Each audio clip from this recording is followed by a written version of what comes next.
Welcome everyone to the virtual pitch competition and award ceremony for the SDG Innovation Challenge 2024. We have in the room today participants, judges, advisors, mentors, and as well as partners and organizers of the SDG Innovation Challenge. We are thrilled to have you join us today as we celebrate creativity and the passion of innovators from around Africa who are driving towards a successful and more sustainable future. This challenge highlights groundbreaking solutions that meet the UN SDG goals and addressing some of Africa's and as well as the world's most pressing issues. Today, we will witness incredible ideas, and together we would honor the visionaries and teams behind them. Thank you for being part of this inspiring journey and working towards a brighter and more equitable tomorrow. And let's get started, okay? So before we do that, a little bit of housekeeping before we get started. You know this, please use your camera if possible. Our teams, it's important for you to be on camera. Our judges are in the room. They would like to see your face. They would like to put faces to the voices that they'll be hearing. So please come on camera if you can. And please stay on mute when you're not speaking. It's very, very important so we don't interrupt the pitches that are coming up in a few minutes. And make active use of the chat and reaction buttons. And please raise your hand if you want to ask a question, if you want to share your thoughts. The chat is also available for you as well. And use the reaction buttons to share, clap, and contribute in a chat to all the amazing pitches that you're about to hear today. And of course, finally, please minimize background noise whenever possible and use a headset if that helps. Okay, so we'll be putting this housekeeping rules in the chat as well for you so that you don't forget them. And we kick off right now. Fantastic. Okay, beautiful. Well, it has certainly been a ride. A very warm welcome to this special day also from my side. All of us have been in different calls and different settings for quite a while. And the journey today has been an intense, has been hopefully also an enlightening and insightful story. Big shout out to our judges who are joining us today, who will also have the opportunity to weigh in. So if you can just wave or raise your virtual hand so we get a sense of who you are, fantastic. But yes, our journey so far. We started out, oh my God, I guess that was in August, September. Time flies if you're having a good time. When you actually applied, when you took the decision to join the SDG Innovation Challenge 2024. And probably some of you weren't quite sure what you're getting yourself into. And here we are 3 months later after an intense 48 hours innovation marathon that took us together quite a bit and also took us through ups and downs and revisioning, re-envisioning and rethinking the work we do and how we can generate greater impact also around the SDGs, essentially also then moving forward into a significant awareness campaign really that we all participate or you all participated in connection with the Global Goals Week to raise awareness for the SDG work that you do and at the same time also to bring forward the project and create awareness around your project and also connect this with a global platform. Essentially, then after that, many of you moved forward and all of you who are here, I guess, moved forward into mentoring and the incubation phase where over 2 months and a bit, we worked through 4 different stages, phases, intense work, deep collaborations, exchange, connecting, getting different feedbacks and perspectives under our wings to fly, to essentially practice our pitch. When was it? Last week, to be here to deliver, I'm sure, an excellent pitch and then essentially award the winners for the SDG Innovation Challenge 2024. I would like to use this opportunity quickly, briefly, to give a big shout out to our collaborators, partners. All of the SDG Innovation Challenge would not have been possible without the fantastic support of many of organizations, many individuals. Some of us are present today in representation of judges. Others are with us supporting the SDG Innovation Challenge. And I think we've said this from the very beginning, breathes SDG number 17, collaboration or partnership for the goals. And this is also what we cherish and we appreciate a lot. So a big thank to all our partners, all of which you can see on the slide here.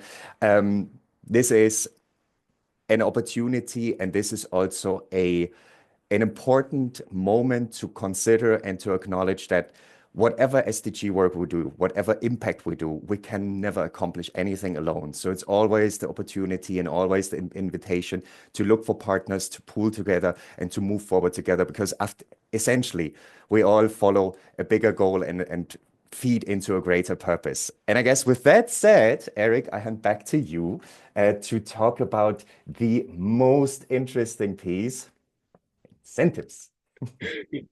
Yes. So, incentives. Okay. So we are going into an award ceremony, but before then, we're going to have a pitch competition. Okay. So all the prizes you see on the screen. Okay, there are 10 different prizes. There are 10 different constellations of supports and prizes and incentives that we're giving to our teams that have made it this far. And what you see is what you get, basically. So the most important thing for us today is going to be the prizes. Okay. So yes, you've seen this graphic before, you've seen the prizes, you know what is at stake already. So I hope this informs your pitch. I hope this informs how you go about take all the learnings we've gone through, the mentoring and incubation so far, and bring it into your pitches, basically. So these are the incentives that the Melton Foundation and its partners are bringing to you as participants of the award ceremony and pitch competition. So congratulations to you guys for making it this far. And before you are able to access this, it's important for us to talk about how are you going to get these prizes. So how are you going to make sure that you are eligible to be considered for these prizes? So we're going to be looking at the judging rubrics very quickly. You've already seen them, okay? You've already read all that you want to read about them. You've experienced them. We've talked about them, but we just want to run through them once more for you to know. So first off, we're going to be using one of our rubrics is the degree of innovativeness. So this is basically for proposals and ideas that are novel in their given context. This is very, very important. Then we're also going to be assessing your pitches and your projects and your ideas on their implementation potential, how these ideas have the potential to get off the ground. It's very, very important. Next, we are also looking at the impact potential. We are looking for ideas with the potential to generate impact at the societal and systems level. Please pay attention to that as well. Then we are looking for the transformative potential. We are looking for ideas with the potential to transform society beyond business as usual. Okay. Then we're also going to be giving you scores based on your team diversity, proposals that have emerged from a place of diversity and a place of interdisciplinarity.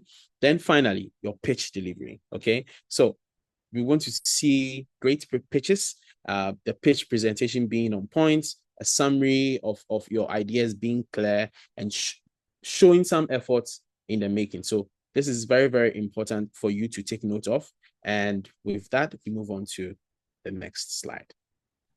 Beautiful. Now, this is the moment to acknowledge our judges who are with us and who, of course, will have the, well, let me call it the difficult duty to do exactly what Eric just introduced and score your pitches later on these rubrics, on these criteria. Big shout out to Constance, who is a senior fellow of the Melton Foundation, a passionate gender activist and a professional teacher. She advocates for gender equality, menstrual hygiene management, and sustainable development. Constance Ohanawa is the founding executive director of Erudite Women's Empowerment Foundation, EWEF Ghana. Constance, if you're on this call and if you can speak, I invite you to say just a quick greeting and a few words, and then I would like to take on to the next judge. So Constance, if you're around, feel free to unmute and say a quick greeting. All right. Thank you very much, Lars, for that wonderful introduction. Hello, innovators. Congratulations to you all for making it this far. Literally going through the summaries of your projects actually gave me goosebumps. And I want to let you all know that regardless of the outcome of today's pitch contest, you all are the real MVPs. Go all out and create the change you desire. Have a good contest, and I wish you all very well. Thank you. Beautiful. Thank you so much, Constance. Our second judge on the panel, Laurentia. Laurentia is a dynamic, seasoned social change facilitator and strategist. As a passionate advocate of the Sustainable Development Goals and youth agency, she designs impactful curriculum to promote SDG awareness among young people, inspiring them to take bold actions toward a sustainable future. Laurentia sits on the board of 3 diverse nonprofit organizations and is committed to working alongside the youth to shift mindset, ignite passion for audacious actions in communities. Laurentia, I see you on this call. If you would like to unmute and say a few words, please do, and welcome Laurentia also to this panel. Hello, everyone. Hello, SDG champions. You are the champions. You've made it this far, and congratulations to you all. I'm so happy that you've made this bold, you've taken this bold step, and you are taking this audacious step to become who you want to become, to make change happen in the communities that you find yourself. And I can't wait to hear from you all. So congratulations once again. And I wish you all the best with your pitches. Please feel free, be at ease. We are just here as the community that you are pitching to. So enjoy, and we'll speak soon. Beautiful. Thank you so much, Laurentia. Moving on to our third judge on this panel, Lindy. Lindy is an innovative entrepreneur currently pursuing a master's degree in computer science at Arizona State University. She is co-founder of Live Africa, a platform that combines cognitive behavioral therapy and machine learning to enhance the mental well-being of African college students. She's also the founder and CEO of 89, a platform that assists African doctors to disease diagnostics, foster professional connections, and facilitate advanced medical learning. She has extensive experience with startup incubation, accelerators, entrepreneurship networks, and design thinking. A global citizen, MasterCard Foundation scholar, and senior fellow of the Melton Foundation, Lindy is passionate about leveraging technology to improve global systems and create social impact. Lindy, the stage is yours for a quick greeting. Hi, Lars. Hi, Eric. Hi, everybody. Thank you so much. I am so excited to be here. Congratulations to all the teams that have made it this far. You guys are just amazing. So yeah, please relax as you do your pitches. This is your idea. This is your project. You know it more than anybody on this panel. So yeah, looking forward to interacting with you all. Beautiful. Thank you so much, Lindy, and also welcome to you to this panel. We have 2 more judges to go. So next judge is a person that you've had the honors and pleasures of working with, Nick Coates. Nick is an expert in the design, development, and marketing of services. He has developed tools, processes, and services that help companies go to market more effectively and efficiently. He is particularly interested in methods of funding of early stage projects and commercialization of research and innovation, and has developed an innovation toolkit. The toolkit is designed to increase the surveyability of startups and hence reduce unemployment, especially of young people. Nick, welcome to this panel. The stage is yours if you would like to say a few words. Greetings to my fellow judges. Great to meet you all. Looking forward to learning about Victor next. Welcome to all of the participants. I'm excited to see you pitch, having read in detail your project descriptions and learnt more about it when we had our session a few weeks ago. And anything that I can do to help you, please don't hesitate to ask. I'm particularly interested in understanding all the barriers people face in adopting your product or service and how we can reduce those barriers to have as much impact as possible. Because for me, this is what it's all about. It's having the most impact we can possibly have. So looking forward to the rest of today. Thanks again, Lars and Eric, for inviting me to collaborate once again. Beautiful. Thank you so much, Nick. Welcome to the panel. And last but not least, our NABC master. You've all had the opportunity to pitch practice with Victor. Victor is a Melton Foundation Senior Fellow and an industrial engineer focused on digital transformation, innovation, and entrepreneurship. Through his more than 12 years of experience in consulting, advising, and mentoring. He has worked with over 100 startups and companies and has delivered a variety of services and workshops with one mission: to help generate more social, sustainable, and innovative projects, organizations, and businesses. Victor, the stage is yours if you would like to NABC a few words. Once again, thank you very much for the invitation. It's a pleasure to be here, an honor to be part of this team. It was great to get to know some of the teams on the workshop a couple of days ago. I wish you to have fun on this contest. Remember, your main goal should be to learn, to get feedback, and find ways to make your projects more impactful and sustainable. So I'm here for you in case I can help you in any way, and good luck, have fun. All right. So before we get into the thick of things, it's customary at the Melton Foundation, okay, to do something fun, to lighten the mood, to get you in the right mind frame, basically. So that you just heard from our judges, you just heard from the people who are going to be giving their honest opinions about how your projects make them feel, what the impact your projects could have, basically. So we want to hear from you now, okay? But before then, we want to get you ready. You see as a QR code on your screen. You could easily pull out your phone, scan that QR code, and Lars has just pasted the link to our Menti that we set up. Okay, so this is the prompt.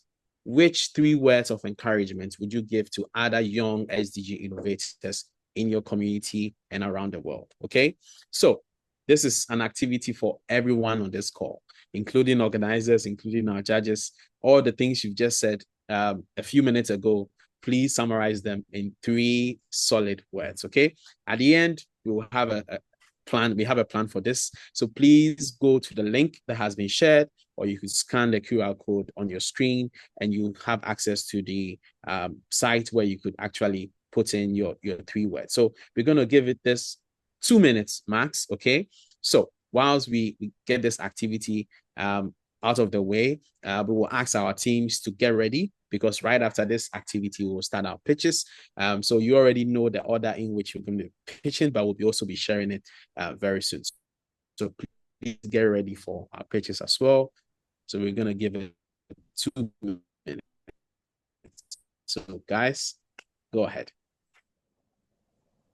All right, so I can see the word cloud changing with every second, okay? So keep putting in your 3 words. I'm sure by now most of you have finished doing that, okay? So we move on to the next slide. All right, so we are at the pitch competition, and I think no one does this better than Lars. So Lars, I would love to hand over to you as we walk us through the pitches. All right, beautiful, fantastic. So as we said, it's pitching time. That means we should have 12 teams on the call. Let's see how that works out, because of course, each of you, and while I say this, I will let all participants also have the opportunity to share screen, because you have your pitch decks ready. You have 3 minutes to pitch. And at the same time, I would like to invite our judges to have your scoring sheets ready. We will start with VTS Mobile Library. Let me see, we should have this on the slide. Ha! Pitch order. See, I knew there was something. So this is the order of pitching, all right? Eric has shared this with you before, so this should be news. This is the order in which we will call you, and hence you will have then the opportunity to share your screen, 3 minutes on the clock. And we have maybe a minute or two, Eric, correct me if I'm wrong, for a quick remark from our judges, if any, okay? So this will be rather executive because we want to hear from everybody. And then judges retreat for decision making. And Eric has a surprise for all of you in the meantime. And then we come back to celebrate the awards, okay? So this is the list. Well, I'm pointing this way because this is where I share my screen, okay? You have it probably right in front of you. And with no further ado, Peter, Eddie McPeter, the floor is all yours. Please take the screen share option from me, and we will set up a timer for 3 minutes. And whenever you're ready. All right, I'm ready. Can I start? Go for it. 3 minutes on the clock, all yours.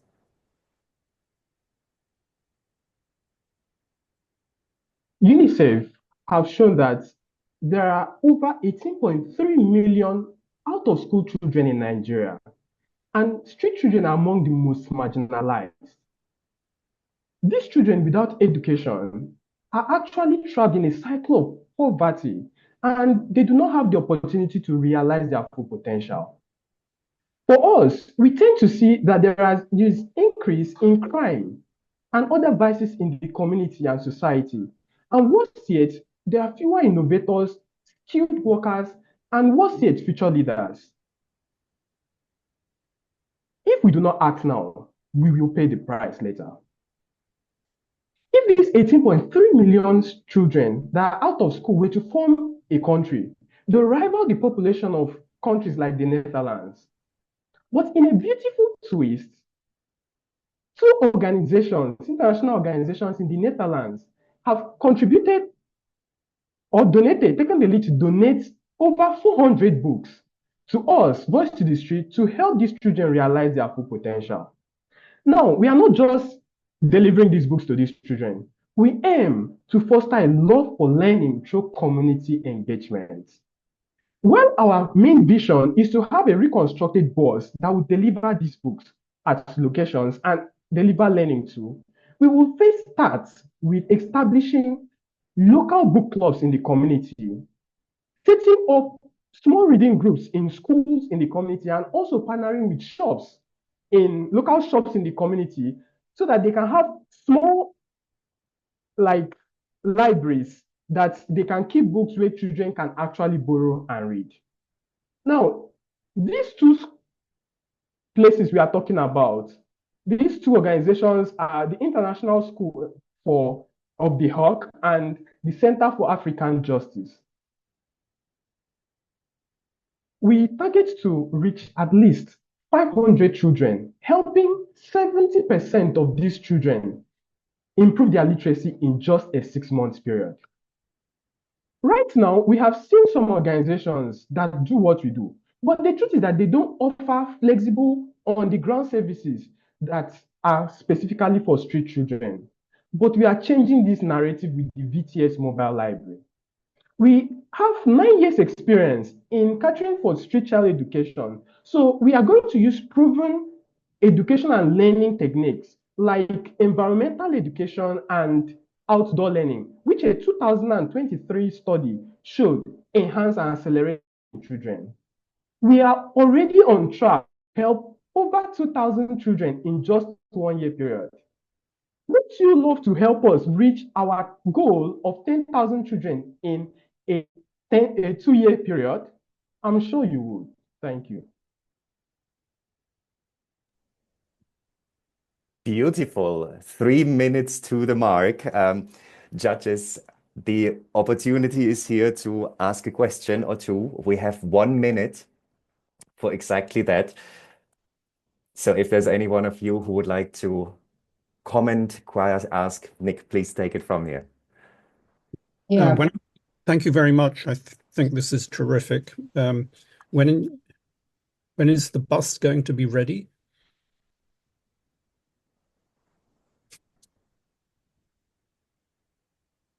As we mentioned, it is our vision. But right now, since we do not have enough funding to get the bus ready, we are focusing on what we can start with. That is the local school clubs, the local clubs, reading clubs in the environment, in the community, the shops that can help us put shelves in their in their stores so that children can borrow books, and schools, we would also set up reading groups in school. So that is our main target till we have enough funding to get the reconstructed school bus. Thank you. And how much would it cost to put together the bus and implement it for the first time? Based on our targets, we have discovered that we need up to $8,000 to get the bus. Thank you.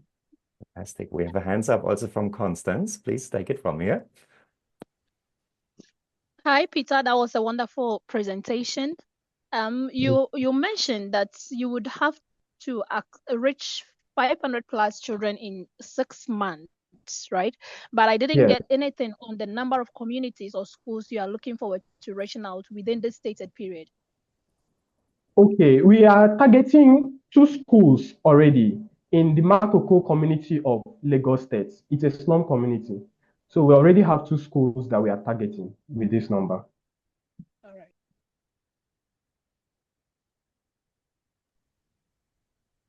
Fantastic. Can you hear me? Yes, yes. You came through perfect. Peter, your time is up. Thank you so much. Thank you so much, judges, for the follow-up questions. This is the opportunity to give a virtual round of applause to Peter. Very clearly, very cool. Thank you so much. And we're moving on to our next team. Eric, would you like to do the honors and call us out? Yes, exactly. So last, we will be assisting this team with screen sharing. Okay, so Team Smart Meter, Caleb, if you're in the room, please walk to the mic and we'll assist you with screen sharing and get you started. The Q4 2023 report of the Nigerian Bureau of Statistics reveals that over 53% of grid-connected energy users are on meter, and this exposes them to overbilling, a direct effect of the estimated billing practice used by distribution companies. Now, the effect of overbilling became even more noticeable in April 2024, when the energy tariff skyrocketed from 68 naira to 225 naira per kilowatt hour, representing a whopping 330% increase for the first time in 6 years. This has not just made life difficult, but has made electricity unaffordable for many, for most especially for the unmetered customers and the low-income earners. Again, the effect of this was felt more that as at the time, this occurred in the middle of the economic meltdown when the Nigerian naira lost its value, devaluating by exchanging 700 naira per dollar to 1,800 naira per dollar. This also made life difficult and electricity unaffordable for many. And the ripple effect of this is that it negatively encouraged the use of fossil fuel generators as an alternative power source. No wonder the 2023 report of the carbon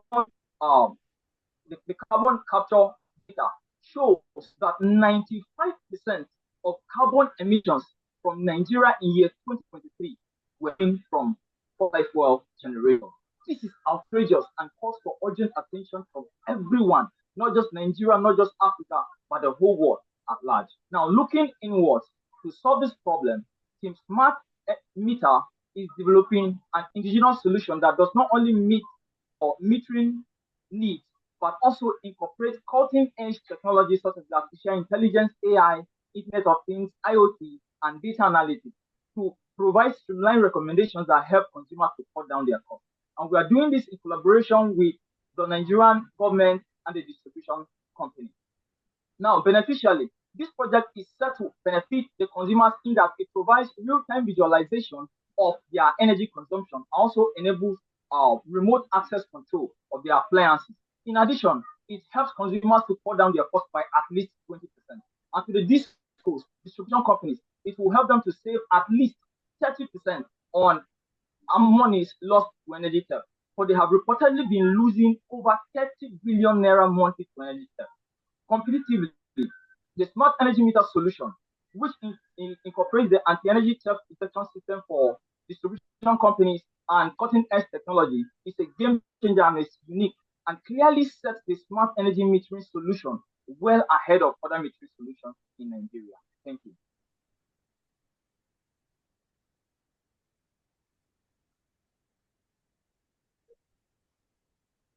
Well, thank you so much, Caleb, for that inspiring pitch. And judges, Team Smart Media has just given us their pitch. If there are any questions for them, quickly in the next 1 minute, our judges could go ahead and ask. All right, Victor. Okay, so Victor, then lend away. Okay. Nick also raised his hand, I think. I'm not sure if I didn't hear well, but it was not clear to me. How does the system work? I mean, I understand you're developing an application, but how does the application actually measures the energy consumption, or is it like just an estimative? All right. We're actually developing a real-time physical device. Now we are integrating sensors. There's a current sensor, and we're using SCP-0013. We're also using ZMPT-100, is a voltage sensor, and we measure these sensor values using an Arduino board, and then the Arduino board sends the measured values to an online database. And for economic values, we are using the Google online spreadsheet. It's actually free. And then we send the data to the online database.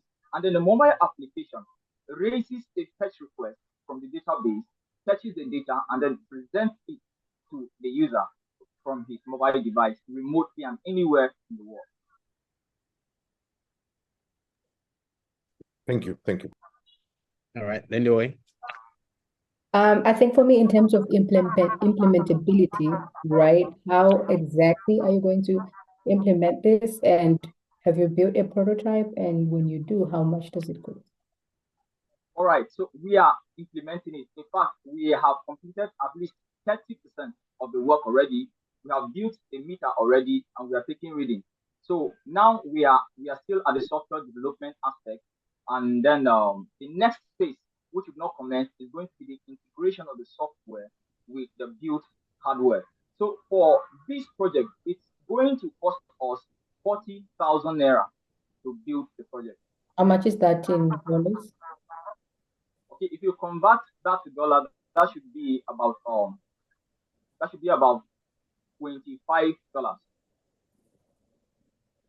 Thank you so much, and good presentation. I'm very sorry. Thank you so much, Constance. We see your hand. Unfortunately, we're out of time. Caleb's 5 minutes have run out. Thank you so much, Caleb. Big round of applause for you. Fantastic presentation. We're moving on to our third contestant, and here we're talking about Connect. And I would like to invite Abdul Karim to take the stage, share your slides, and whenever you're ready, we put the timer on 3 minutes on the clock, and then we have 2 minutes for judges' feedback questions. Whenever you're ready, the stage is all yours. All right, thank you. Kindly confirm if you can hear me. Yes, loud and clearly. We can't see your screen yet, so if you're sharing, that would be now the opportunity. Yes, my colleague is sharing the slides. Perfect. So it's a teamwork thing. Beautiful. Love it. SDG 17 at work. Absolutely. Confirm with me if you see the screen. The slides, please. Not yet. If you need a minute to get the slides up, we can also put a pin in your presentation, give you a minute to pull up the slides and move forward in the meantime with our next contestant so we can come back to you. If that's okay with everyone? Yeah? So please get your slides ready. Yes, so please. Fantastic. Get your slides ready. You will be next after. And here we talk.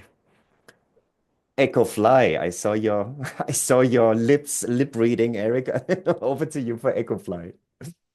All right. So we are going to move on to Team EchoFly, and we're going to be calling on Ronald, Alina Chetso to take the mic. Ronald, Team EchoFly, if you're in the room, please go ahead. Share your screen. We'll set up the timer, and you could go ahead. My name is Ronald Alnaitwe. I'm a team lead for EchoFly from Uganda.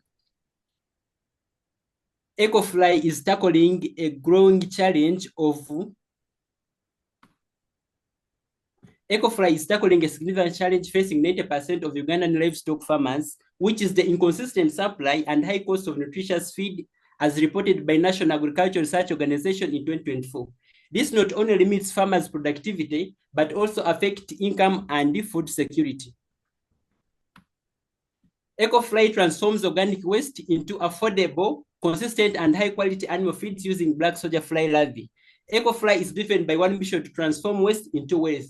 EcoFly is like a mother who provides her children with meat after a full week of only eating vegetables. How it works? Black soldier fly larvae is bred at our facility, and it is mixed with organic waste, provided with optimum temperature and humidity. After a period of 8 to 10 days, the old larvae is produced, which is processed into animal feed, and it can be fed either as fresh dead larvae or as dried larvae. EcoFly unique value lies in producing eco-friendly and high-protein animal feeds. EcoFly produces dual products while addressing waste management challenges. EcoFly is starting in West Nile region, home to 1.3 million farmers, where 35% are in livestock farming. There is a growing demand for affordable and sustainable feed solutions in Uganda and Africa. EcoFly has so far developed a business plan, received training on insect farming. It has established a pilot BSF rearing facility. It has developed a minimum viable product. It has engaged over 200 farmers. Marketing channels include direct sales to farmers, online platforms, and customer referrals. EcoFly competitors are mainly soybean and fish meal producers. Their product is expensive and unsustainable. EcoFly's product is environmentally friendly. It has a recycling ability. It is sustainable, affordable, and highly nutritious. EcoFly's impact is to reduce cost by 0.5 kilogram of feed, by $0.5 per kilogram of feed. We want also to process 6 tons of organic waste monthly, create 10 jobs, and reach 2,000 farmers by the end of 2025. EcoFly's revenue streams include animal feed and organic fertilizer sales. EcoFly plan is to establish a BSF facility expansion, scaling production, partnerships expansion, creating a robust waste management and sorting systems, all achievable within 12 months. Our team consists of individuals with expertise in the fields of agriculture, education, and information technology. Join us in changing mindset about waste management and sustainability. Thank you.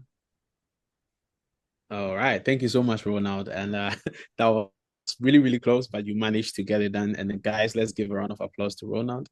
And we just want to give a heads up to Team Connect to prepare to pitch again if they are ready. And we'll hand over to our judges to ask 2 questions.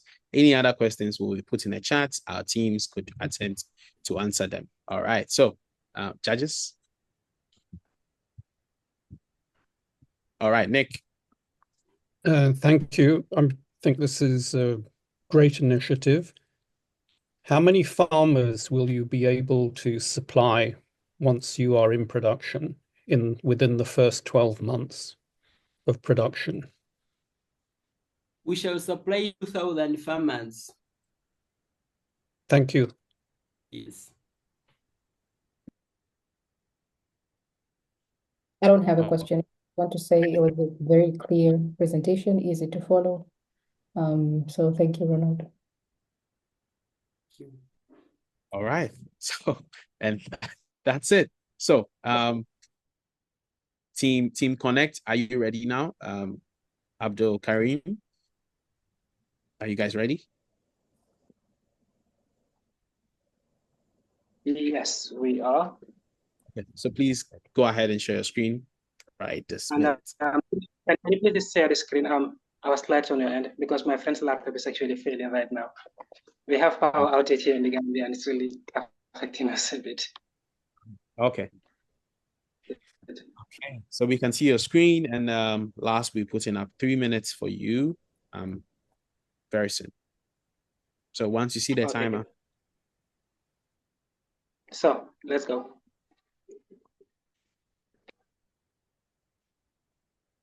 Now I want you to take a moment and pause a little bit and imagine a platform designed not just for businesses, but for communities. a platform that trains young people and empowers them with digital skills, and providing that unique opportunity where they're able to provide and help businesses and SMEs scale across the African continent. This is not a dream far-fetched, but a possibility. But let's look at things from a global perspective. Africa's digital skill gap is on a ticking time bomb. By 2030, almost 230 million jobs will require digital skills, according to the African Union. And yet, sadly, in the Gambia, for example, the youth unemployment rates exceed over 40%. We have a lot of young people who are venturing into starting their own businesses, almost 120,000 of them in the Gambia. And yet, most of them lack even the limited resources to hire people full-time or even get access to affordable labor. This gap limits business growth and leaves many young people from meaningful work as well as pursuing perpetuating poverty. This challenge is urgent. The question now remains, how do we bridge this gap? And this is exactly where Connect comes in, a one-stop platform that seamlessly connects young people by training them with relevant digital skills, from digital marketing to bookkeeping, administrative support, and everything that is required digitally, and connect them or match them with entrepreneurs or businesses that have already started their businesses, which actually make it very intuitive and integrated. One, for the simple fact that they just have to outsource, and the platform enables intelligently match those different services to them, making it deliver efficiently. And through the platform, what makes it more even interesting is the fact that services are delivered efficiently, creating value for businesses and creating employment opportunities for you, for young people, actually the virtual assistants. And this, we ensure that we have a continuous feedback loop, improving both service delivery and as well as the experience. Our revenue model is actually very simple. For every task that is executed on the platform, Connect takes about 30% and the virtual assistant takes about 70% of the remaining money. And this cuts across tax-based fees, subscription model, and so on and so forth. The benefits, you may ask, interestingly. For SMEs, they get affordable, flexible, and access to professional service that help them grow. For youth, they get lifelong digital skills, access to sustainable employment in this digital economy. And for our community and the African continent at large, we provide economic growth, reduce unemployment, and impact for everyone. The impact so far have been far-reaching. We have trained almost 20 young people, empowering them with the relevant digital skills. For businesses, we have provided them with we have supported almost 50 businesses and engaged over almost 300 young people through different forums and webinars that we have been organizing. And by 2030, we are looking at empowering 2,000 young people, supporting almost 10,000 SMEs across Africa, generating over a revenue of 90,000 annually in revenue, and reinvesting into the back of the communities. The competition, when you look at this in terms of, for example, the benefit that this brings to young people, it's actually so amazing. And this directly connect with SDG 1, reducing the cycle of poverty, SDG 4, quality education, SDG 8, economic work and economic development growth, economic growth, SDG 9, infrastructure innovation, and SDG 17, which talks about partnership, which Black talks about not long ago. And in terms of competition, what sets us apart is our integrated model, training and connecting at the same time, and using our localized model to provide services to the needs of young people within the African continent. And our scalability model is so amazing. We built to expand across the region, transforming more lives on the. Okay. All right. So, Abdul, your time is way up, and we thank you for your presentation. And unfortunately, you could not finish, but it was really good to see what you were talking about, and the slides helped a lot. And we can still see your screen, so we would ask the judges to ask their questions if they have any at this point. So, judges, team Connect. All right, Nick. Do you issue a certificate to the people who have used your platform when they've been trained and are competent in digital work? Absolutely. So I think that's the most interesting part of our theme. Every person who's onboarded on the platform will have to undergo training. And after the training, they are certified before they are onboarded on the platform. This gives credibility and relevance to any other person who is actually delivering the service virtually. All right. Thanks, Nick. Thank you. And one more question before we have to move on. Lady away. What makes your idea unique? Because even though you listed the things that set you apart, they still actually sound like Upwork. So what makes it innovative, really? So when you look at Upwork, Fiverr, and a host of other virtual assistant platforms out there, let me look at it from an African context. Africans only make up only 10% of the global virtual assistant platform according to McKinsey and Company. This limits a lot of opportunities for them. The payment platforms in Africa are very limited. Most of them can use PayPal, for example. They can make payment, but they cannot receive payment. And Upwork only provide, let's say, that central platform where you can just outsource. But we are using an integrated model tailored specifically to the African continent. We train, onboard, certify. We have the business that are already existent in the continent and merge them accordingly, and also utilizing local-based payment platforms within the African continent. Even if we are going to scale, let's say, for example, we scale to Nigeria, we are going to utilize those local payment platforms that exist within the Nigerian continent, ensuring accessibility and scalability at the same time. And I'm afraid this is the moment I have to intervene. Sorry, so I'm very sorry. Big round of applause for Team Connect, Abdul Karim. We're moving on to our next contestant. Thank you also, judges, for your attentive questions. Moving on to our next contestant, Hope Tech, Peter Devine. Whenever you're ready, the stage is yours. Please take the mic, please take the screen, and we'll get the timer on so you can have your 3 minutes to pitch and then 2 minutes for deliberation by the judges. Dive into the year 2030 and imagine the amount of waste that to be generated as a result of green population. My name is Peter, and I'm the team leader of Optech. What's our problem statement? Lack of proper waste disposal, lack of waste management facility, climate impact of waste. What can I say about this? 32 million tons of waste is generated in the year 2023. 3 out of 36 states in Nigeria process sanitary landfill, while 33 states process open dumping sites. This has caused greenhouse emission with food waste alone, amounting to 10% of greenhouse emission globally. What's our solution? Optech operates a trash to cash, whereby we place monetary value on waste collection, whereby we pay individual for sorted waste, transform waste to wealth. We operate a biorefinery whereby we convert food waste into bio. We operate a biorefinery whereby we convert food waste into biopetroleum products. Green market, we market high quality recyclable material and producing and selling of biopetroleum products. What's our market size? Knowing fully well that Nigeria is the 6th most populated country in the world with 232.7 million potential waste producer and over 10 million recycling company. So we have an addressable market of 232.7 million potential customers. What's different about us? We have an expert team. We provide alternative source of income to individuals. We focused on community, and we have a proven success. How far have we gone?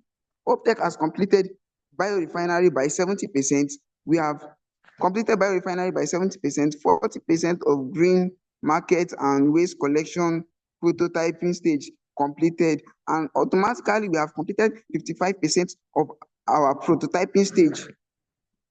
How do we intend on generating revenue? We generate revenue from payment of sorted waste, sales of biopetroleum products, carbon credits, sales of recyclable material, based sales. This is our demo. We have successfully built a platform for the green market and a prototype for the biorefinery. This is the team that has come up with this amazing solution. Peter Devine, the team lead, Adine Congrace, product designer, Olawe Ezekiel, operation officer, Chinyere Mata, IT and financial manager. Join Optech in revolutionizing waste management solution. Thank you. Okay, Nick, I see your hand. Please go right ahead. I think this could have a lot of impact. How long will it take you to get to 1,000 users? Okay. And it seems there is a connectivity issue going on. Team members on the call? Yes, anyone on the call who could jump in to rescue, please unmute, take the question Otherwise, we may divert to the chat. So Nick, if I could ask you to write the question in the chat so Peter can get back to you when he's online again, that would be fantastic. And I guess that is the moment to win us back 30 seconds. Unfortunately, a big round of applause to Peter and Team Hope Tech.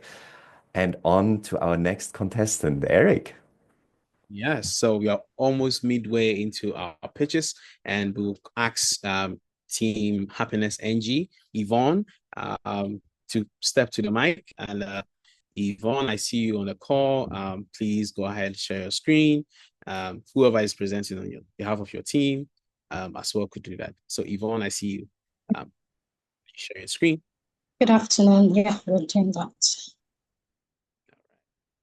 Young Nigerians are facing a growing mental health crisis, and without timely intervention, this crisis could have long-term consequences for their well-being and future and society at large. A 2021 UNICEF survey revealed that 1 in 6 young Nigerians aged 15 to 24 faces a mental health challenge. Additionally, a publication by the National Health Institute reveals that over 60% of Nigerian undergraduates struggle with anxiety, stress, and depression. Nearly 30% have experienced suicidal thoughts, yet less than 20% of these students have had access or are able to access the mental health support they desperately need. And this is largely due to cultural stigma, lack of resources, and a critical care gap, with fewer than 1,000 registered psychiatrists serving a population of over 200 million.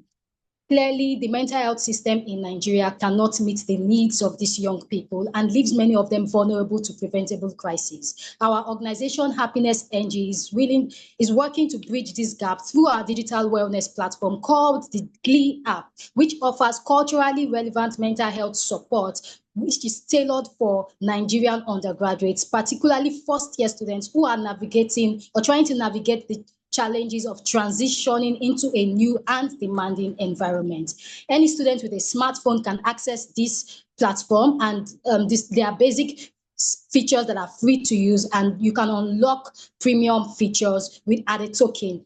According to the National University Commission, the body that oversees tertiary education in Nigeria, approximately 1 million young people gain admission every year into higher institutions of learning. And this positions our serviceable addressable market at 1 million students each year. However, our serviceable obtainable market, we are focusing on impacting 100,000 students each year. By improving the mental health outcomes of these students, we enhance their academic, individual, and personal success, and also contribute to wider societal benefits that align with the Sustainable Development Goals, particularly SDG 3, good health and well-being, SDG 4, quality education, Goal 8, decent work, and Goal 10, reduced inequalities. And our platform stands out from other mental health platforms because our offerings are tailored for Nigerian undergraduates, and we offer a safe space that they can connect with their peers who have experienced or currently experiencing similar challenges. We also aim to collaborate with universities and mental health professionals to enhance our reach and effectiveness of our services. Thank you.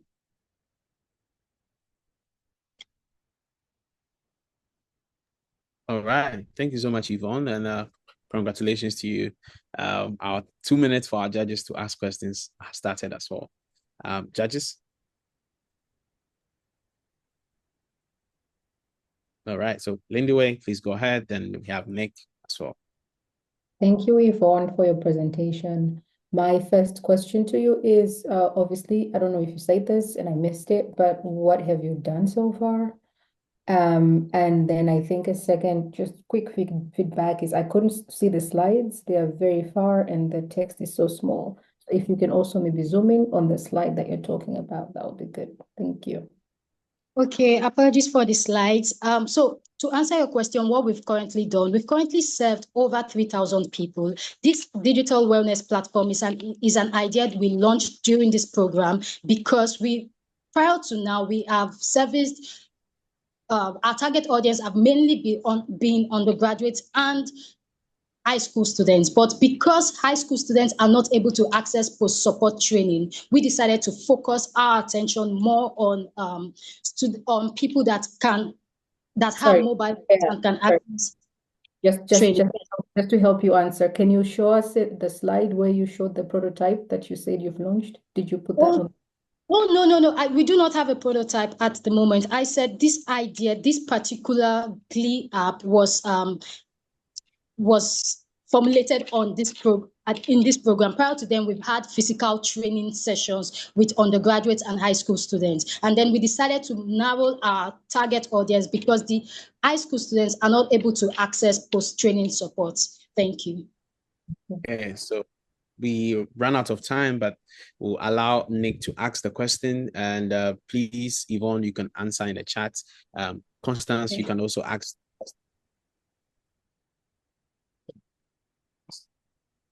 Like to take the ball back. All right, beautiful.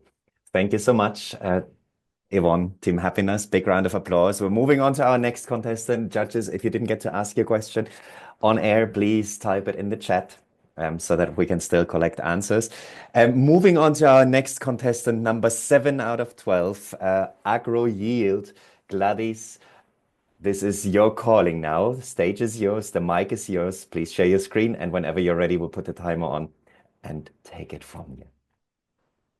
Okay, Lars, let me share my screen. Excellent. We see your screen. We see you. We can hear you. 3 minutes on the clock. Over to you, Gladys. Okay. My name is Gladys Achimugo. I'm a co-founder of Agro Yield Africa. Do you know that smallholder farmers produce over 80% of Africa's food, yet their productivity remains among the lowest globally, as highlighted by the World Food Programme? These reasons include unpredictable weather, lack of timely information, unstable market prices, limited market access, and technology, as listed by the World Economic Forum.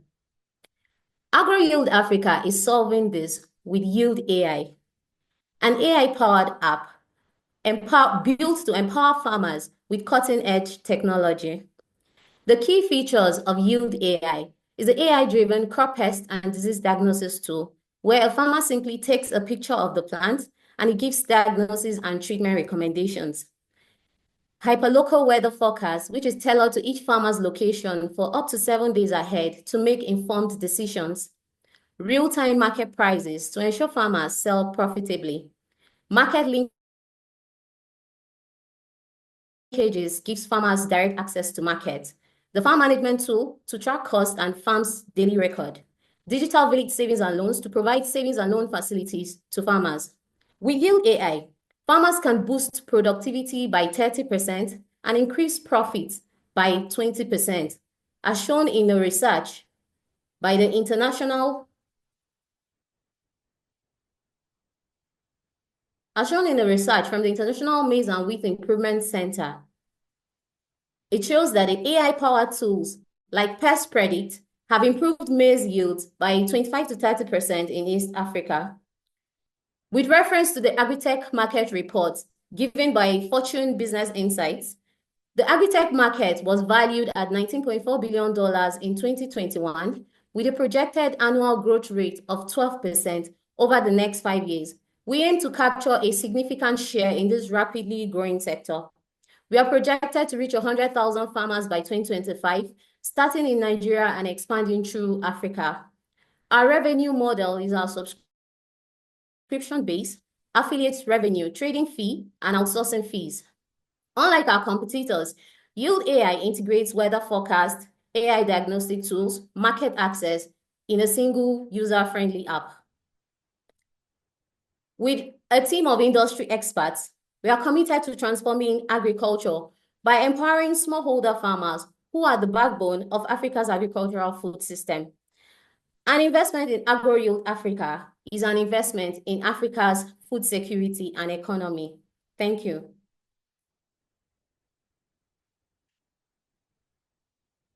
Beautiful, thank you. Great presentation. And as always, 2 minutes on the clock for our judges. Constance, we see your hand. We go with you first. so that we can hear your question, and then Nick would follow. Over to you, Constance. Hello. My question is, how do farmers in very remote areas access this app? Okay, we have the USSD version where a farmer simply uses a code to give an instruction and he gets a feedback. Very well. Beautiful. Thank you so much. Nick, I saw your hand up earlier. If you still want to go, please take it from me. How many users do you have so far, please? For now, we have our APK is 80% done, and by the next quarter of 2025, it will be completed. And by 2025, we are projected to reach 100,000 farmers by next quarter of 2025. Do you have any users at the moment, please? No users at the moment, as Okay. our APK is just 80% done. Understood. It's always Thank good to get a user at the earliest possible moment. Yeah, my follow-up from Nick's question would be, have you done any customer discovery interviews? And if you have, how many? Yes, please. We have done a field survey of 20 farmers in Kaduna State, and we have 10 market intelligence officers. Our traction so far, we will collect real-time market prices from 5 states: Kaduna, Jigawa, Katsina, Kano, and the MIOs. Okay, do I go ahead? Please Thank finish you. your thought, and then we'll move on. I'm afraid. Okay. Okay, cool. Thank you so much. Again, Victor, I saw your hand. Please use the chat to write the question. And of course, Gladys, if you want to build on your current question, use the chat to elaborate further. Big round of applause for Gladys and Team you. Agro Yield. We're moving on to our 8th contestant, Yield Up Development Initiative. And that would be Praise. Praise, if you can hear me, then this is your calling. Please take the microphone and the screen. And whenever you're ready, we put the 3 minutes on the clock. So last, should we're moving on, right? So that we could come back. All right. So moving on, we would move on to Team Edwin. So Theophilus, if you're on the call, this is your time to shine. And right after that, we'll go back to Team Yield Up. So Theophilus, I see you. Go ahead and share your screen. Good afternoon. Yes, I'm sharing my screen at the moment. Okay, so can you see my screen? Yes, we can see your screen, and your timer will be. Please just hold on. Let's. Okay. Okay, so timer starts now. What do you think about a cup that you can eat? My name is Theophilus Vin, and I'm the founder of Edwin. Alongside my team, we are Edwin Edibles. What do? We produce a biodegradable, eco-friendly, edible cup that is made from fresh Nigerian tropical fruits, and it serves as an alternative to single-use plastics. We are addressing the issue of plastic pollution in our community, most especially disposable plastic cup. Nigeria generates 2.5 million tons of plastic waste annually, with 88% of this waste not being recycled, and it ends up in landfill. Now it affects our health, it affects our environment, causing flooding, and even blocking our drainage systems. Our aim is to reduce carbon emission from the production to the disposal of plastics, promote circular economy, SDG 3, 13, and 14, educate communities and businesses on sustainable, eco-friendly alternative. Our solution, an edible cup, suitable for your creams, your drinks, and your yogurt. In fact, when you finish your drink, you can eat your cup. Now, even if you decide to discard your cup, it will break down within 14 days. The biscuit cup, edible cup market is large, which will rise to 89 million by 2033. We are reaching and targeting sustainable-minded individuals and also hotels, corporate restaurants, cafes, and corporate organizations through online and offline engagement with our innovative option. We set ourselves apart from our competitors through sourcing of raw materials such as coconut and ginger, and upcycling even our own waste, a zero waste approach, the coconut shells into coconut shells buttons. We will achieve this in 3 phases, and at the end, track the reduction of plastics. This is our wonderful team with over 7 years of experience. With this grant, we will scale up our production, increase marketing and awareness. To achieve this, we will replace 10,000 single-use plastic cups, partner with over 500 businesses, improve their revenue as they adopt the edible cup, and also increase awareness. Join us as we nourish the people and protect the planet, 1 cup at a time. Thank you. With the remaining time, this is an example. So just turning into our edible cup.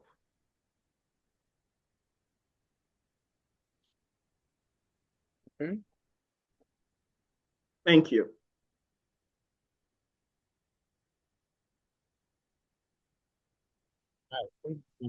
And our 2 minutes for our judges to ask questions is here. So Nick, go ahead. And lead the way. Excellent presentation, thank you. What is the shelf life when the cup is filled with yogurt or milk or other foods, and how do you seal it across the top?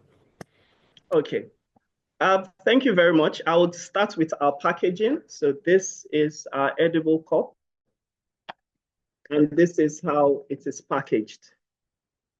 It is sealed and packaged and into cartons, paper cartons. And this would, the shelf life is over 3 months, 3 to 4 months in stores and supermarkets. So you can, yes, so you can do this again and drink. And the coconut, we upcycle it into shells for African attires, like what I'm wearing. So that's our coconut shell buttons. Yeah, so we still have more questions for you. I can see Laurentia and Constance, and I think Lindy were at some point. So Laurentia, please quickly, we have less than 30 seconds. Yeah, I think Nick asked the question that I wanted to ask about the shelf life, but I wanted to know, like, I think Nick was also asking if you pour a drink in the cup, how long can it hold? How long can it stay? Okay, so between 30 minutes to 45 minutes. While we do this, I'm pouring it. As you can see, it's not leaking, right? Even with the contents already there, this is about 3 minutes or 2 to 3 minutes already. And I'll continue to hold as long as we discuss. So I have a liquid fill. So between 30 to 45 minutes, which is enough time to finish your drink, your yogurt, and even your ice cream. Thank you. Okay, so we run out of time, and Victor has just put it.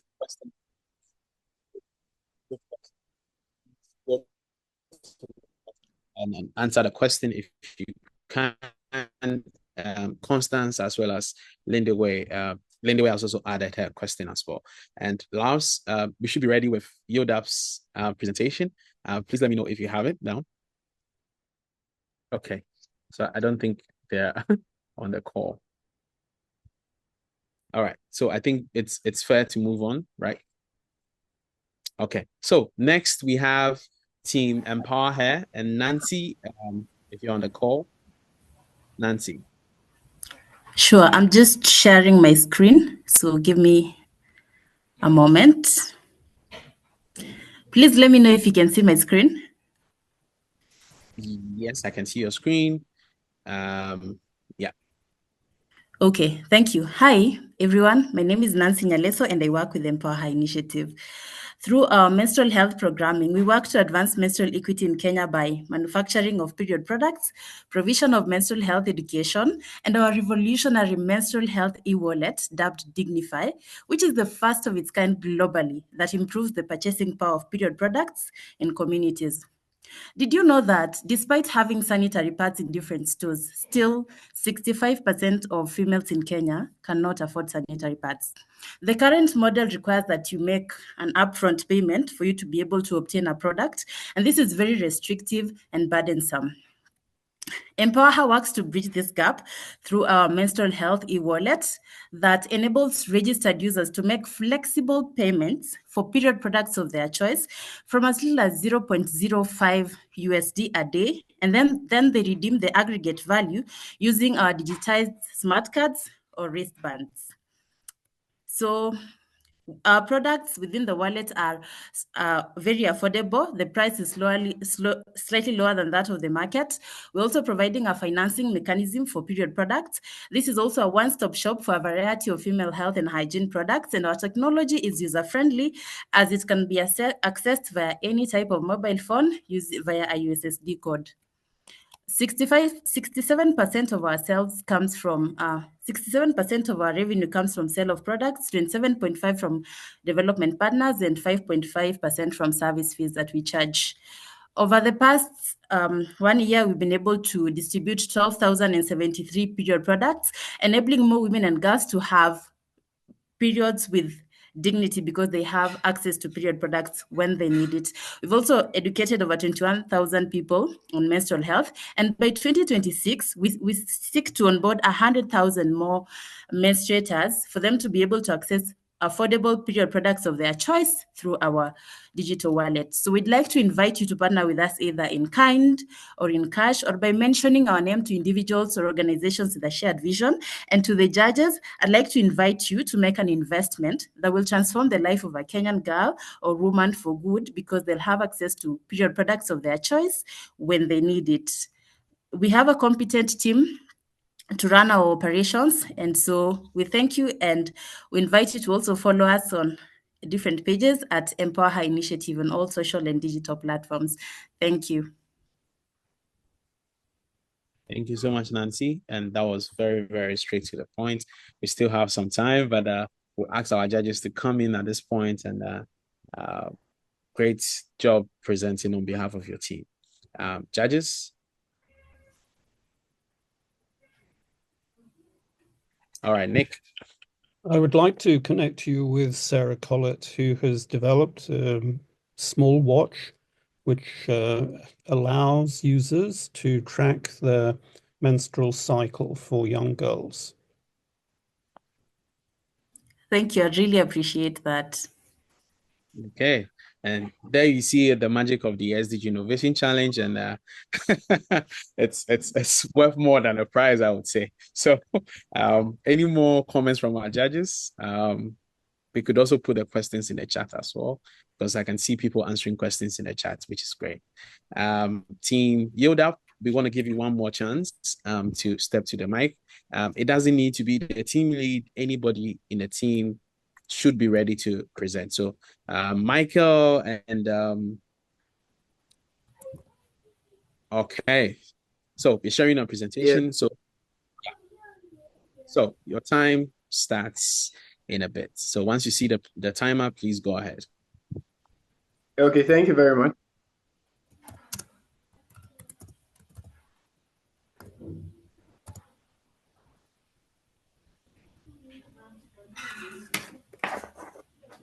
Okay, thank you very much. So please, can you confirm if you can hear me, please?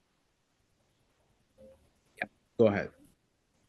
Okay, thank you. So my name is Michael Akwem. I'm the head of communications for Yield Up Development Initiative. And Yield Up basically is a social enterprise that is into development of solutions that provide education and other related solutions to address challenges faced majorly by people living with disabilities. And of course, we have been able to generate data that shows clearly that children living with disabilities across Nigeria are highly disadvantaged. They are not able to access the same level of education that other children have. And we've been able to develop a solution which is building an eco-friendly library on our project that we called Project Bill, to provide them access to education and, of course, access to reading. And this project is what we're presenting at the SDGs Innovation Challenge.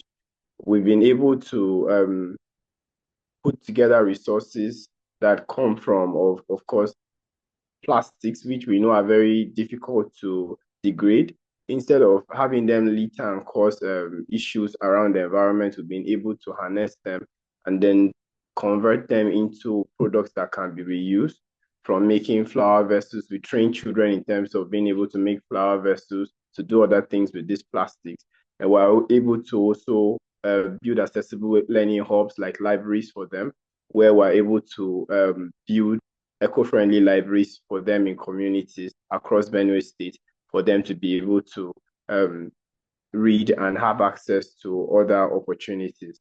Then, of course, very, very excitingly about what we're doing in Project Bill is the fact that we're including mental health support. We're providing creativity sessions where children who are from deprived homes are able to access ICT knowledge. You can see a young child there learning how to use ICT through a solar-powered laptop, which is part of the partnerships we're doing with other organizations. So we're very excited to be part of this innovation challenge, and we're hoping that the funding that we'll get here will be able to support us in terms of accessing more books from the to add to the donations we already have, and then to build our library to completion and then launch it for children in rural areas, particularly across Benue State, to be able to access quality education. So thank you once again for the opportunity to pitch today. We'll be happy to respond to your questions and help provide more access to education for children across Benue. Thank you. Thank you. Okay. So I think we'll move on then. Next to take the mic would be Hello, team. Eric. Sorry to cut you. I see someone is actually scoring in my column. So kindly rectify that for me. All right. Okay. So whilst we iron out the technical difficulties, we would move on to our next, which is team FYs. Okay. So Ronald, Dama. Beautiful. Screen is on. The mic is all yours, and 3 minutes on the clock. So over to you, Ronald.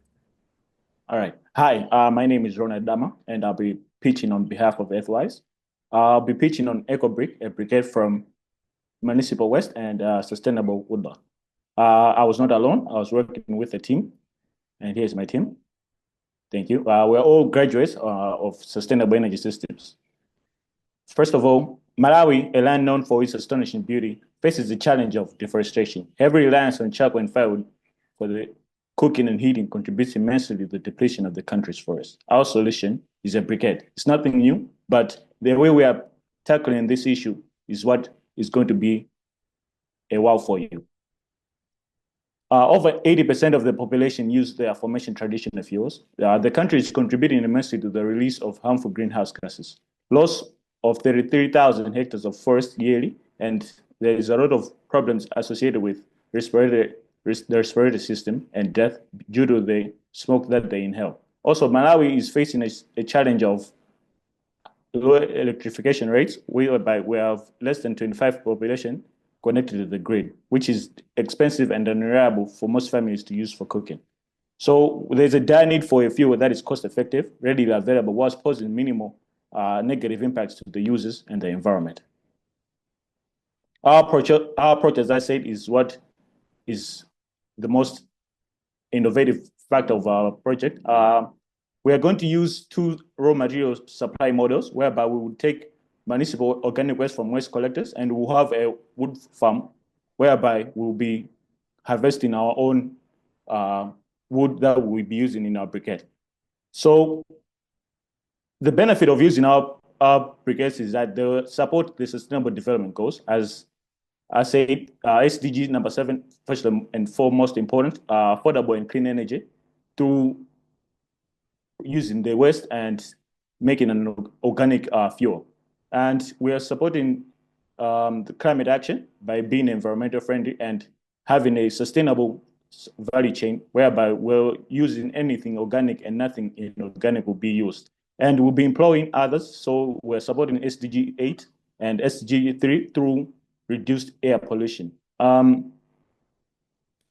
products offer a competitive advantage over our rivals through ease of inaccessibility. We will be found in the areas and the very markets where illegal firewood and charcoal is produced, instead of being in the superstores as most of our competitors do. And we have a low cost value chain so that it reduces the cost of our briquettes. We will not be packaging in fancy brands or whatever, the different things they do. We will be using a low-cost value chain and low-cost sacks in our packaging. And we have a high calorific value product and a low-emission product. Thank you. Thank you, Ronald. And that was Team FYs. And thank you so much for giving us an awesome presentation. And Nick, Lindway, Constance, Laurentia, and Victor, any questions? I think for me, I didn't get to see the product. I don't think I even know what a briquette is still. So yeah, maybe if you can talk a little bit about what the product is exactly and how it works. A briquette is basically like a charcoal, whereby instead of using firewood and making fuel, we take various organic waste, anything organic, and we densify it so that, and then we carbonize it to make something that is similar to charcoal, but more organic and environmental friendly. So it's basically charcoal, but more green. Does it smell? No, okay, but most of the competitors, I've tested several fuels in Malawi that I found that they do not make them well. They are in complete combustion that leads to smelling. But our product will be produced in the best quality that smell is not there. I'm sorry, last question. Yes. Do you know why their product smells and why yours won't smell? Okay, they use what we call coil so that the charcoal is, or let me say the briquette is more powerful. But ours, we use firewood instead of the coal that they use. So the smell comes from the coal that they use, and that's what destroys their product. Okay, Laurentia, over to you. Sorry about that. No worries. You've actually made my questions very limited or simple. So I noticed that you said your product is going to be of high the caloric value. Does that mean that you just need a lot and it's going to burn for longer? Yes. Is that the meaning of that? Okay. Yes, that's and you are going to use firewood.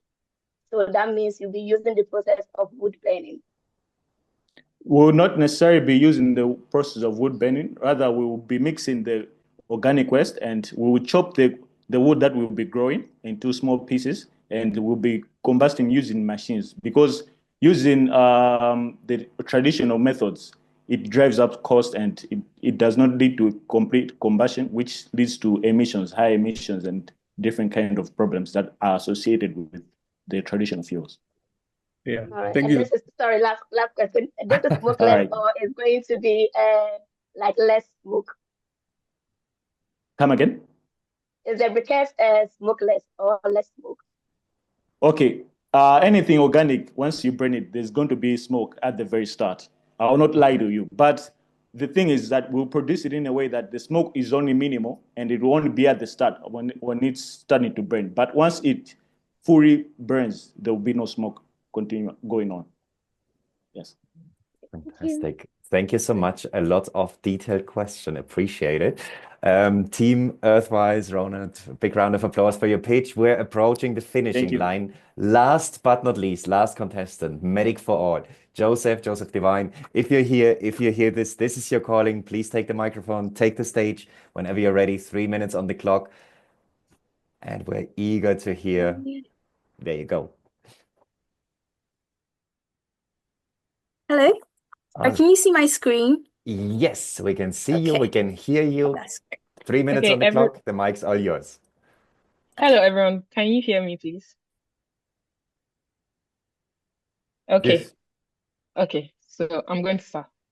So, according to a 2017 report by the National Population Commission of Nigeria and the United Nations Population Fund, over 60% of the rural population in Nigeria lack access to essential healthcare services. This is due to factors such as poor healthcare access, insufficient health education, and so on and so forth.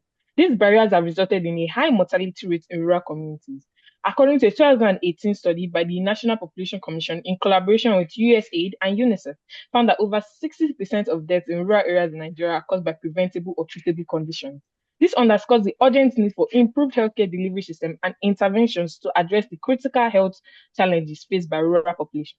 If we do not act now to address these challenges, we will pay the price, not just in life loss, but in the very future of our rural communities. Medic for All is a youth-led non-profit organization dedicated to providing free healthcare services and delivering life-saving health education to underserved rural communities across Nigeria. We do this by conducting medical outreaches, and during our medical outreaches, we actually identify diseases early, and we offer free consultations and provide care under the supervision of qualified medical professionals such as doctors and nurses.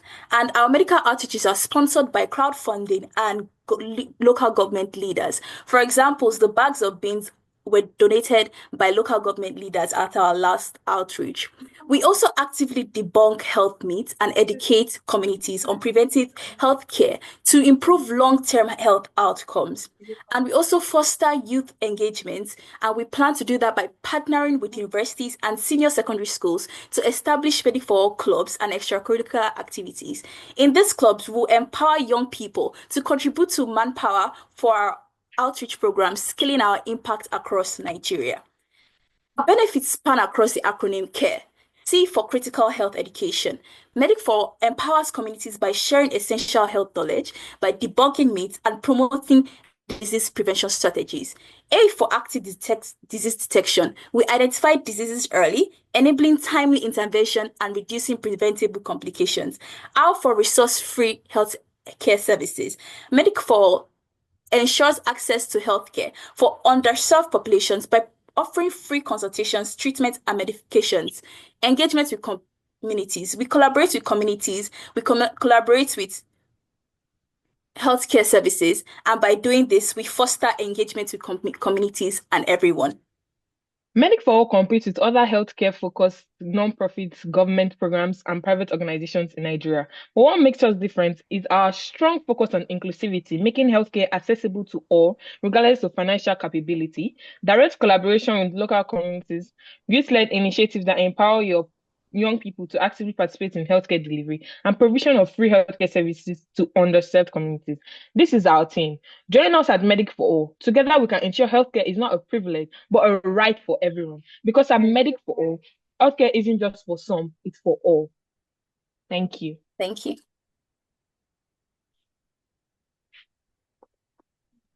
Beautiful. Right. Thank you so much. Sorry, Eric. Judges, we have about an hour and a half, but a minute and a half, sorry, left on this call for questions before we retreat. So if there's any questions to Medic for All, this is your opportunity to get them out of the way, clarify whatever needs to be clarified, to then convene. Lindy, I see your hand. Please take it from here. Yes, my question to the team would be, what sets your idea apart? Yeah, what will set our idea apart is that we are youths and we're fostering youth engagement by adding people from secondary schools and universities to actively participate in healthcare delivery. How does that set you apart from the competitors, though? Most competitors that we have, mostly not youth-led. Like, for example, we have Red Cross. Red Cross is not youth-led. Mostly the things that are being done are told by other people. But us, they're based on research, right? Excuse me? They're based on research, right? That's why maybe sometimes they're not youth-led, because they have... Yeah, and also for us, we also engage the communities. For example, our local government leaders, we actually wrote to them And from there, they were interested in our idea, and they helped us with setting up the venue, and they helped us with providing other things too. So we're also providing free healthcare access. Now that was a beautiful last sentence. Time is up. I'm afraid I see your hands, Laurentia and Constance. I'm very sorry, but maybe you can drop your question very quickly into the chat, because now this is the opportunity to, first of all, get this timer out of the way. Second of all, celebrate very briefly the accomplishment of pitching. This was 12 very inspiring pitches, and I think it's the opportunity here to give us a round of applause. So everybody,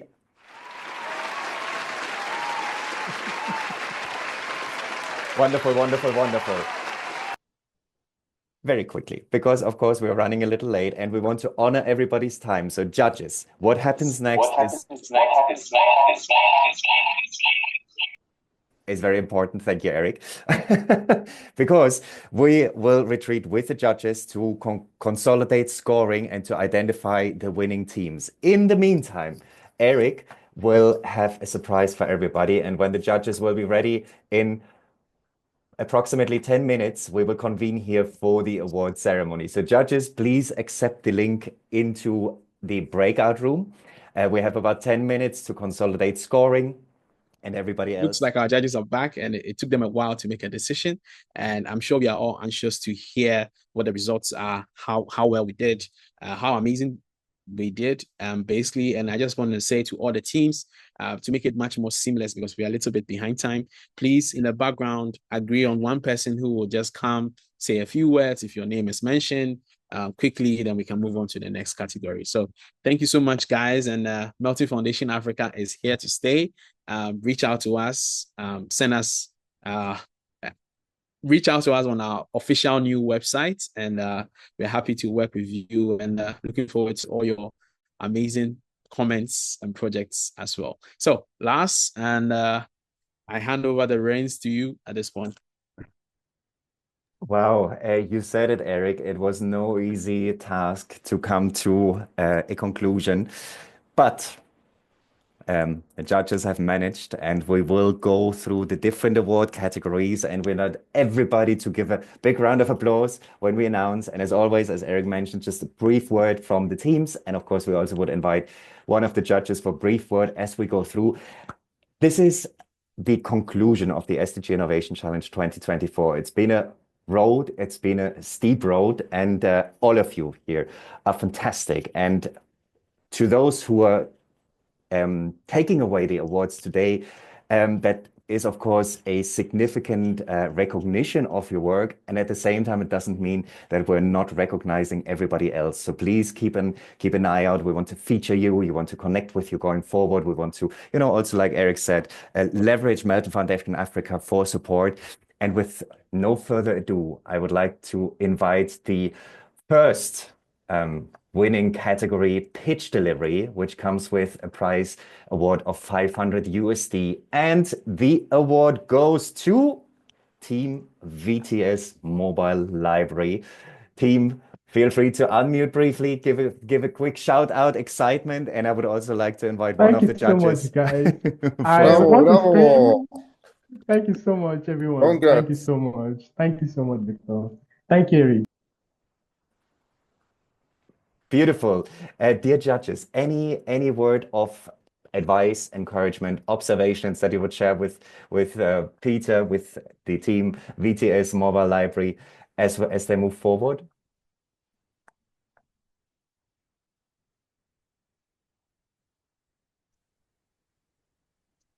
Hearts flying, and I think it says it all. I think Laurentia made a comment. I think it would be at that if she's still on. Okay. So when we were judging, I was saying that I'm very impressed with the commitment that you have and the passion that you have towards the community. That although you do not have, the goal is to have a mobile library, but although you do not have that yet, you are already doing something in the community. You are engaging with other community access, shop owners, putting books in the shop. So that was really good. And I hope you keep it up. And yeah, congratulations and all the best with your project. Beautiful. Thank you so much. Thank you. Thank you so much. Congratulations, Team VTS Mobile Library, Peter and team. Moving on to the next category. And here we're talking about the impact potential, also comes with a prize award of 500 USD. And the award goes to, drum roll, EcoFly, Team EcoFly. Please come forward, one person, unmute. Give us a quick appreciation or sense of your excitement, hopefully. And of course, also an invitation to one of our judges to come forth and give a few thoughts or share some appreciations or some challenges going forward. Thank you very much for the mentorship, and I'm very happy with my team. Beautiful. Thank you so much, Ronald. Judges, any comments, any observations that you would share at this point to our award winners for the impact potential, Team EcoFly? No more than congratulations at this moment. Great job and very good presentation. That was very fluent. I loved it. Congratulations again. Fantastic. Beautiful, beautiful. Thank you so much, Victor. Thank you so much, Team EcoFly. Congratulations. Big round of applause. We're moving on to our next award. The next award comes with the implementation potential, right? We talked about the categories before, and we want to go one category at a time. And who do you guys think this award goes to? I know, but I want to give it a little bit of tension here, you know, where it's a bit of a thriller. No, third category award goes to Nancy. Are you ready? Team Empower Her. Congratulations, big round of applause, Team Empower Her. Nancy, please unmute and share a few of your thoughts if you like. And also judges, feel free to chime in with a bit of advice, challenge, appreciation. Okay, thank you so much. This is such an honor, and as a team, we're really excited because it brings us closer to bridging the gap of 65% of women and girls in Kenya who cannot afford sanitary pads. So we are really grateful to the Melton Foundation team. Yes, and on behalf of my team, we say thank you so much.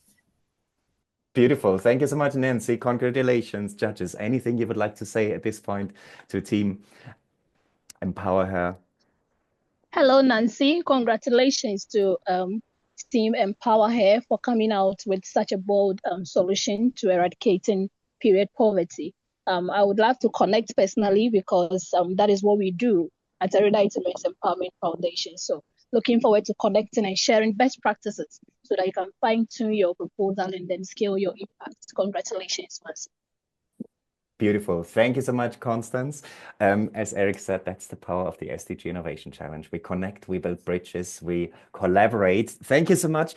On to our next award. We have a few more awards to go, so don't get tired. We are talking about the Degree of Innovativeness Award. My God, 12 teams, all of you are SDG innovators. That's why we're here. That's why you're here. But there's only one winner for this award, and I would like to give some drum rolls, imagine, because we don't have the sounds ready. This would be Team AgroYield. Gladys, if you're still around, come forth, please take the microphone, and also the invitation to one of our judges to give a word of appreciation or set a challenge going forward.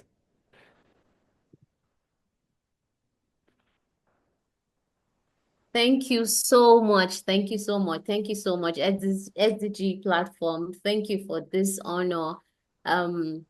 This is a huge one for us, and this would make a great impact, and this idea would improve our economy. Thank you. Yeah, congratulations. Thank you. I just want to say I really, really loved your idea. I loved the AI integration. I am doing a computer science master's. That's my specialty. So if you ever need help with anything, expansion, ideating, please reach out and I'll be happy to help. I'll be so glad to do that. Thank you very much. Thank you. Beautiful. Thank you so much, team. Thank you so much also, Lindy, for, again, building bridges and connecting and becoming a resource to each other. After all, no, we're all here for the bigger purpose.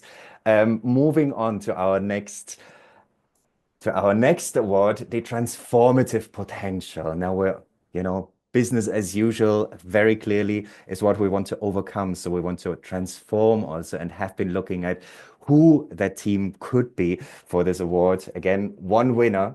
All of you are transformative in your own ways, but the one team that stood out in this category was Yield Up Development Initiative. So praise. If you're around, please take the microphone, and judges, again, also an invitation to you to come forth and say a few words at the end. Okay, thank you so much. We're very excited at Yield Up to have been given this award. It takes us a step closer again to ensuring that children that have disabilities will have access to education. So thank you so much to the foundation. Thank you to everyone. We're excited. Beautiful. Thank you so much, Michael. Team Yield Up, big round of applause. Judges, anybody who would like to share a few words? Because we have one more, the final award to go. And if not, then we move forward. Big round. Laurentia, I see you're unmuted. Yeah, I'm unmuted. Yes, I'm just going to say congratulations to you. And also, thank you for thinking about children with disabilities and making the society more inclusive. So thank you and congratulations.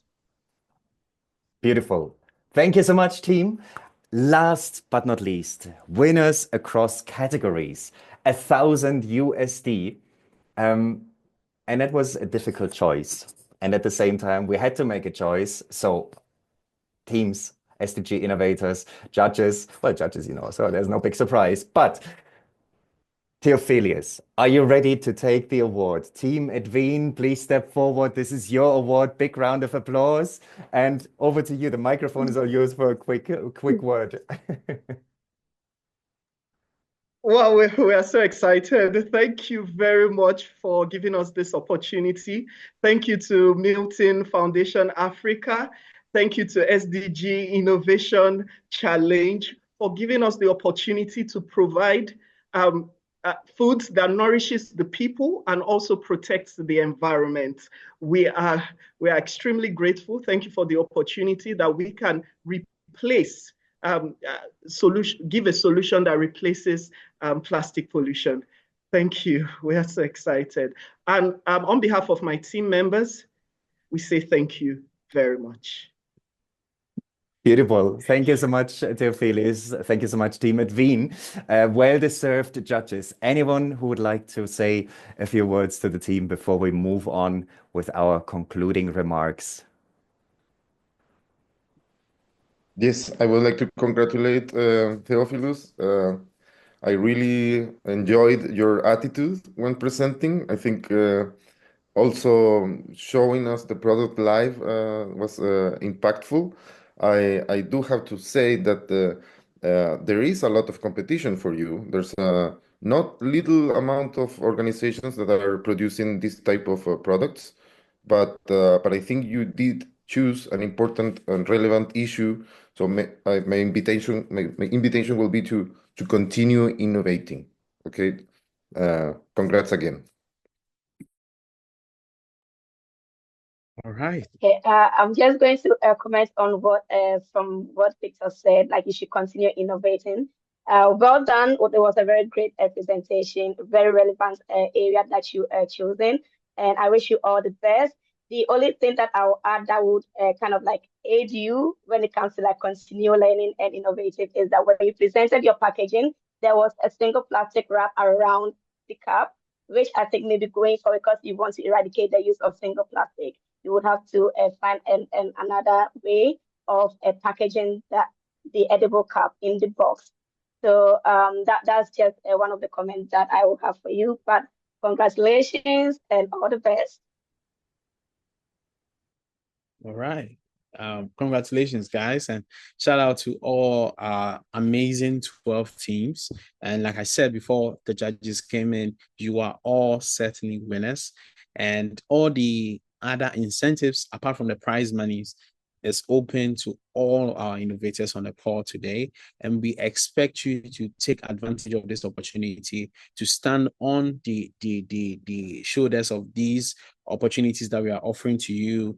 Reach out to us when opportunities come our way. You will be our first point of contact. We have a WhatsApp group. Please use the group as a resource. Please don't let it be a silent place where you post periodically, but please use it as a resource, as a community of practice to share, to engage, exchange ideas, learn from each other as well. It's very, very important. And talking about learning, talking about engaging, talking about working with people, I just want to introduce one person to you in the person of Emmanuel Ametepe, and he's the founder and executive director of Youth Advocates Ghana. And if you look at the organizing consortium, you will realize that Youth Advocates Ghana is one of our partners. Youth Advocates Ghana is also the key organizer and partner of the SDG Innovation Challenge, as I said, and also the lead convening organization for the African Youth SDG Summit.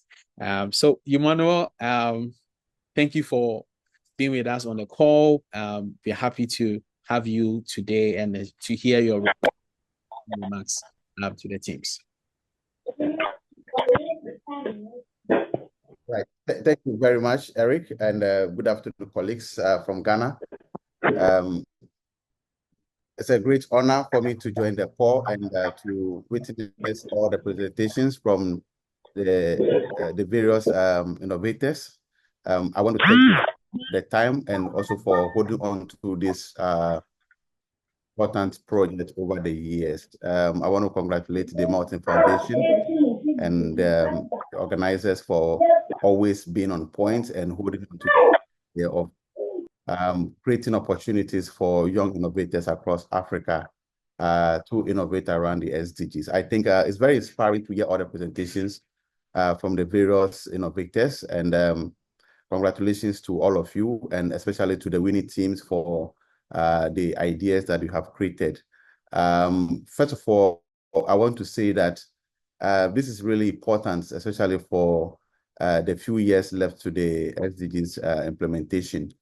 And as many of you will notice, the SDGs Innovation Challenge started as part of the SDGs implementations across Africa. And we're happy that if you look at the presentation that Eric made in terms of the figures and some of the impact that we've made over the past 7 years, I think it's so much interesting to see the progress that we've made. So I want to congratulate all of you, but also to say that in the coming year, 2025, we have a lot of things coming up.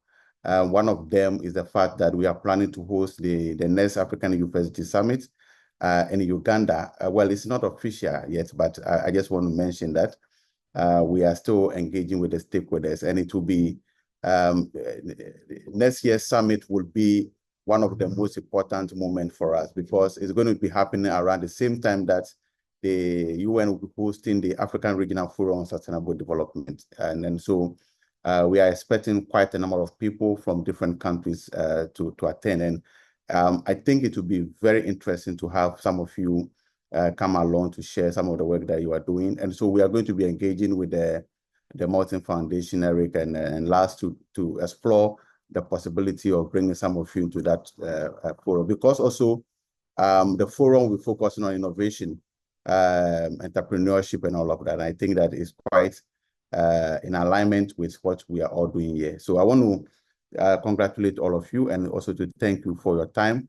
One thing that I would like to say also is that oftentimes we see young people, groups coming together to create innovations like what we have done.